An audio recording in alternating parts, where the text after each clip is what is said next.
NEWSLINE with Faraz Shauketaly. Well, good evening and a very warm welcome to NEWSLINE Zoom. I'm using Zoom technology and so is our guest this evening. And I'm on location in Sri Lanka's east coast.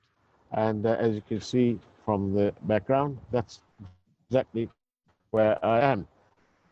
And, this evening is a very important person because it's all to do with energy and the public's concern about the supply or the safety of our energy system and also, of course, the power cuts and so on. Let's see if we can provide some answers, and who better than, of course, the Secretary of the Ministry of Energy, the government of Sri Lanka, a very seasoned public service official, and that is, of course, Mrs. K. Olga. Very good evening to you, madam, and welcome to NEWSLINE Zoom. Very good evening to you. Yeah. And straight away, madam, thank you very much for agreeing to come on the program. I'd like to ask you, what is the state or the status of the security of our energy supplies? Actually, frankly saying that, in the sense, as the Ministry of Energy, we are engaging only supplying of fossil fuel. In the sense, currently there are a number of, in the sense of power supply, there are so many sources, hydropower, fossil fuel, coal power, and all the sources. We are only engaged in supplying fossil fuel. That's include diesel, fuel oil, 92 and 95 octane, naphtha, and jet fuel, and kerosene. That's only. And madam, what is our requirement of Sri Lanka in the number of barrels per day? How much of what's our consumption? Actually, the mostly used fuel category is auto diesel. Presently, daily requirement of auto diesel is around 5,600 metric tons per day. It's exclude power sector demand. It's only transport and other consumptions. And what is the power sector requirement then? Actually, it's varied. It's varied time to time. Right. In the drought season, it's something. Its demand increased. In the weather, in the rainy season, it's decreased. Thing is that in the drought season, our thermal plants are utilized its maximum capacity. Its daily consumption is for the maximum capacities. There are two diesel driven. There are two diesel driven power plants. One is Kalanithissa power plant. Madam, can I ask you this? Why has the CPC refinery been forced to close? Was that part of a planned maintenance, or what is the reason? No, our planned maintenance.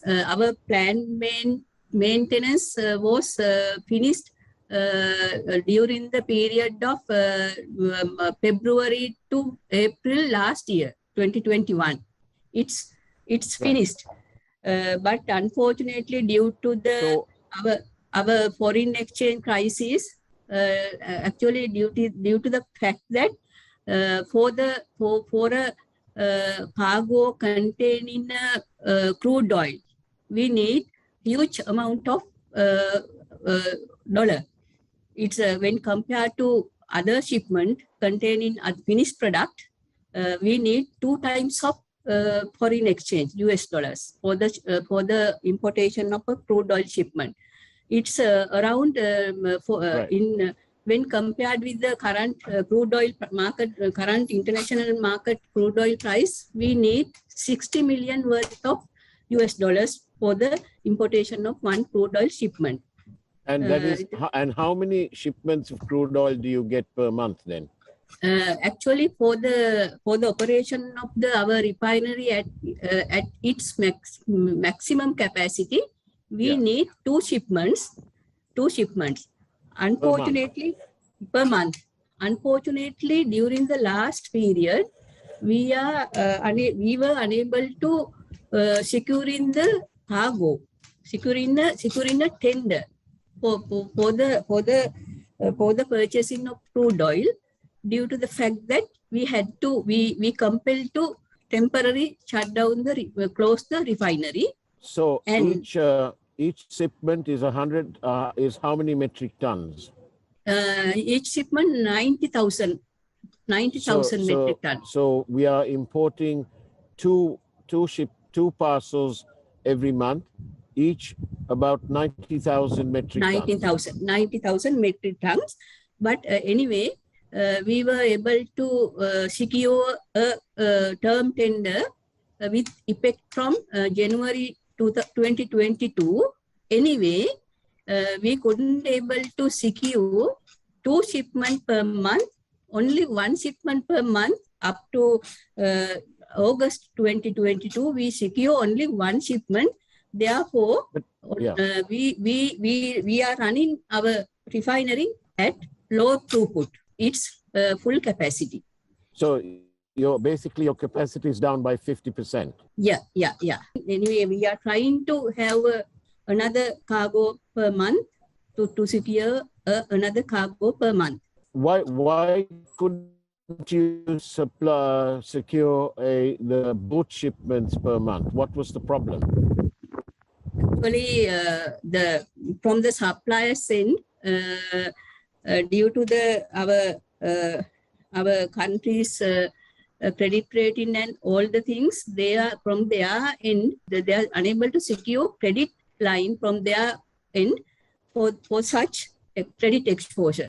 So what you're saying is that Sri Lanka doesn't have enough money to pay for two parcels or two shipments per month, but we had enough money for one shipment per month, and the other shipment we needed credit, and because of our current crisis, our credit rating isn't so good, therefore we couldn't bring the other parcel in per month.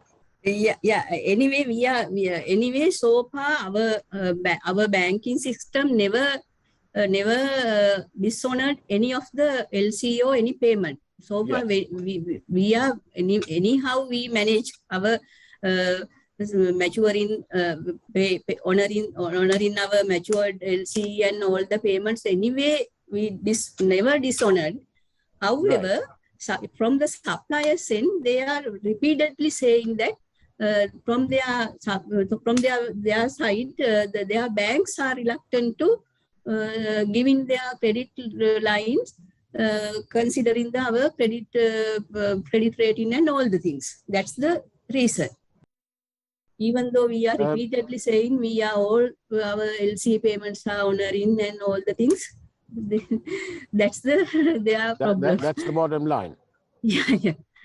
And also, can I ask you, the Sri Lankan government, one of your departments, you all entered into an agreement, with an African supplier, but not a drop of crude or any form was delivered. What happened there then? Actually, we are following the supplier's registration process. Once the supplier, any supplier, we are publishing our registration process in our website, and it's a rollover process. Any time, any prospective supplier can register with the pre-qualification. Those who can fulfill the pre-qualification criteria, he can register with us This supplier register fulfilling all the requirement, submitting all the documents, their past experience and all the things they have submitted with us, all the documents, proving all the his qualification. Right. But what went wrong? After that, also we have did the due diligence process from our Nigerian embassy, our Sri Lankan embassy in Nigeria. Right. That certification, that assessment also done. After that, we don't have any doubt about his qualification. That's why we awarded the tender for that supplier. Right. But it was an unfortunate choice because that supplier didn't deliver anything, did they? Yeah. And that thing is that he was not able to secure in the credit line. He was asking us some sort of confirmed LC. Confirm LC with the high top ranking international level banks, but we couldn't. With the first class bank. Yeah.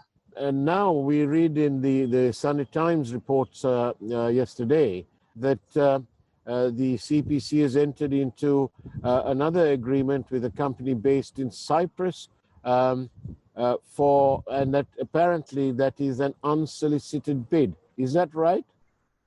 Yes, we received some proposal from Cyprus party calling Terranevis, and we do some we assess their proposal, and finally we thought we decided that to have a trial shipment of 450,000 metric ton barrels. It's like 45,000 barrels something. Madam, as a trial shipment, and it's a Merban blend. It's a Oman blended crude. Since we are now using Merban crude, and after refining that in our refinery. Yes, but Madam, I have a couple of questions. One is from my background as an investigative journalist, and I'm generally naturally suspicious about these matters. And so therefore, to me, this is the fact that this is an unsolicited bid and that you're engaging them with a trial order appears to me that this is a clear departure from due process. And as a member, as a senior and seasoned member of the Sri Lanka Administrative Service, Madam, you'll be familiar with the due process. What do you have to say about that? Yeah, we follow the due process. We obtain the cabinet. The proposal is there is a cabinet appointed committee to do the process for tendering process. Standing cabinet appointed special cabinet appointed procurement committee to deal with all the procurement related matters of oil procurement. There are we are receiving number of such unsolicited proposals during this period. Considering the difficult situation we are facing nowadays, then we have obtained the prior cabinet approval to authorizing the such special cabinet appointed procurement committee to handle such type of unsolicited proposals for some certain period until our forex situation smoothen. So what you're saying, Madam, is that in the national interest, you have obtained the agreement and the concurrence of the Cabinet of Ministers because of the national interest, taking into account the particular circumstances that we find ourselves in. Yes. Thank you for that explanation. And on that note, let's go for a short break, and we'll take a peek at this evening's headline news from the primetime news team at Newsfirst. We'll see you on the other side of the break, shall we? Newsfirst, Newsline with Faraz, Shauketaly. Valuable Finance, best finance company.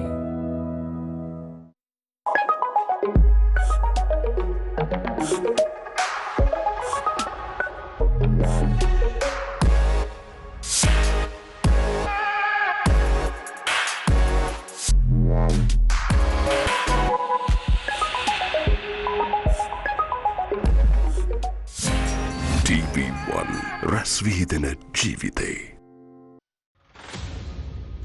3 dead in Wattegama earth mount collapse. Minister G.L. Piris meets Indian External Affairs Minister S. J. Shankar. CPC to bear the losses of LIOC. Pirivan teachers protest over salary-related complications. Medical professionals commence an island-wide strike. Students of the University of Caledonia take to the streets.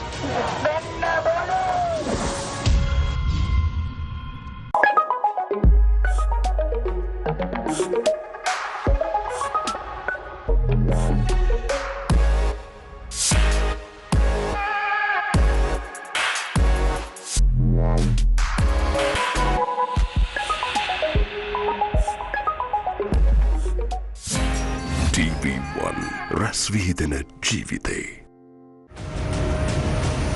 Newsfirst, Newsline with Faraz, Shauketaly. And welcome back to Newsline Zoom. We are broadcasting from the calm surroundings of Pasikuda in the east coast of Sri Lanka. And let me remind all our viewers that had Sri Lanka not ended the war back in 2009, the chances of me seated here and using Zoom technology to talk to Mrs. K. Olga, the Secretary of the Ministry of Energy, would have been highly unlikely. And so that's something we need to bear in mind. And this area, although poor, the infrastructure development is ongoing. There are plenty of facilities for the promotion of tourism and the leisure industry in here, providing employment to people whose opportunities are somewhat limited in these areas. So Sri Lanka is sending a big message to the traveling public out there globally that we are open for business, that our facilities are here, and we are ready, willing, and able to receive our tourists and to provide a creation of memories and memorable incidents and memories to the traveling public. So on that note, let's go back, because energy is key to all of that. And so we have Mrs. K. Olga here. Mrs. Olga, I want to ask you, why is it that Sri Lanka continues to use very old power stations? Because I'm looking at the cost here. We have Laksapana with a cost of only ₹1.77 per unit. And we have the Putlam coal power station that is costing ₹10.17 a unit. But we also have many other power stations where the prices are astronomical. We have one power station, the KPS, the small GTs, they cost ₹133.71, 133.71. Isn't it better to get rid of all these old, some of these are 40, 50 years old, and then have a new, replace that with new and far better performance, lesser consumption, greater production power units, power stations? Why can't we do that, Mrs. Olga? There are two subject ministries One is Ministry of Energy. I am the secretary to the Ministry of subject ministry. There are another subject ministry that is calling Ministry of Power. That question should be focused on the Ministry of Power. It is out of my subject. I rather had a feeling I'll get that answer, but that leads me into another question, which you, as a member of the SLAS, will be able to perhaps critique, which is that isn't it better? Sometime in the past, our politicians spoke, and I don't want to drag you into politics, but some time ago, they said that we are making appointments on a scientific basis. So if it is a scientific basis, surely power and energy go hand in hand together. Yeah. It's true. But I think that it's not good for me to give an answer to that question since there is another secretary to the relevant ministry. Right. No, I understand that. Now then, can I take you to something that's more within your ministry? The arrangement between the Lanka Indian Oil Company and the CPC. What happens, Mrs. Olga, when the price goes up, but the pump price is maintained? What is the arrangement to compensate the Lanka Indian Oil Company? Actually, there is no agreement to IOC to keep with their prices on par with CPC prices. There are occasions in the past they have some different. They have used some different prices, not on par with CPC prices. Right. Anyway, with the intervention of our honorable minister, so far we are in the agreement not to increase their prices to be on par with our prices. Right, but how do we compensate them? However, during the past 3-4 weeks, since the world market oil prices are drastically increased, now the finished products are over and above $100 per barrel. It's more than 105 up to now. Then they are always asking for us increased prices because of they can't bear the prices like that. But we did not conclude the price. So is there an arrangement to compensate the Indian Oil Company, the Lanka Indian Oil Company, to compensate them for the subsidy that the government of Sri Lanka is giving the public?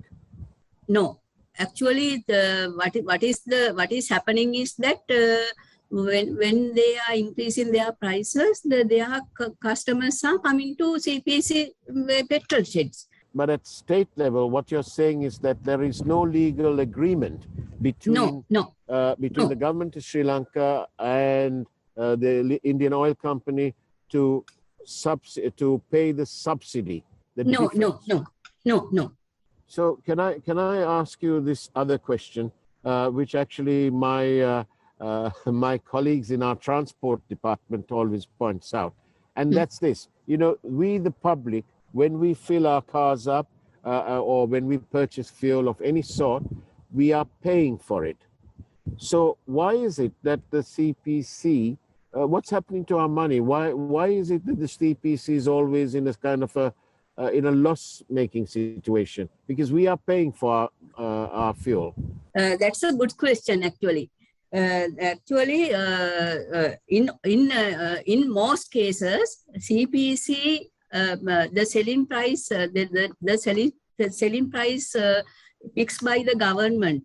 Government is far below the actual cost incurred by the CPC. It's a far below, not cost reflective price. In case kerosene, it's a very low price fixed. Kerosene selling targeting the fisheries community at a very low subsidized price. And on top of that, it is not cost reflective price, it's a loss price. And on top of that, from 2008 and its beginning, importing the fuel on credit basis. We are selling fuel rupees, and we are importing dollar terms. And we are experiencing on credit terms, and we experience on the CPC balance sheet there are credit loans, there are dollar loans. We are experiencing dollar depreciation. In every year, the CPC had to incur exchange variation. It's a loss, not gain. During the past 10 years, only 1 year it gains exchange gain. In every year, exchange losses. For example, during 2018, exchange gain accounted for 82 billion rupees. Right. And also for the credit loan, CPC need to pay interest annually 5.5. Therefore, operationally they are in profit, but financially they are in loss due to the fact that that is the reason. Because of that, they are at a loss. That's the reason. Last and final question, I think. Isn't it better or is there a plan to scrap the old refinery at Sapogaskanda and to do a new refinery which will be more efficient? As per maybe if we as a country don't have the money, isn't it better to go into private-public partnership in a joint venture with some foreign investor and have a new and more efficient refinery? Yeah, yes, we plan. We are in the process of we do not decided to scrap the existing refinery. We have a plan while we have a new refinery to modernize the existing one. With the new refinery to modernize the existing one. New refinery with the capacity of 100,000 barrel per day capacity, and to upgrade the existing one up to 45,000 metric tons to cater countries' entire demand. Then we are only importing the crude oil, and entire finished product are refined in the domestically. We are planning to that effect. We have already finalized our feasibility study, and with the now we are almost finished our feasibility study, and our plan is to have a new refinery on BOT basis. Right. Yes. Can you? I know it's difficult conditions, economically and so on, but can you hazard a guess how long before we can actually see this project with a new refinery, the BOT basis, actually happening? Actually, we thought that we call for request for proposals to be called mid 2022 and tended to be awarded before end of this year. And after awarding the tender, the construction period will be 3 years. The target period is complete refinery is 2025. Thank you. And before I finish, I'd just like to say, perhaps on behalf of the people of Sri Lanka, that actually the public do appreciate the invaluable work that the Sri Lanka Administrative Services is doing, because you have to juggle public policy or political policy with the rules and the regulations, and you seem to be keeping the various ships on an even keel. So, thank you. The public do appreciate the tough job that you all must be doing and you are doing. So thank you, and especially thank you very much for your time with Newsline Zoom. And on that note, it's now time for the primetime news from that wonderful, vibrant young team that produces the primetime news for all of you, and especially from News First. Thank you, and as always, God bless you all. Thank you. Thank you.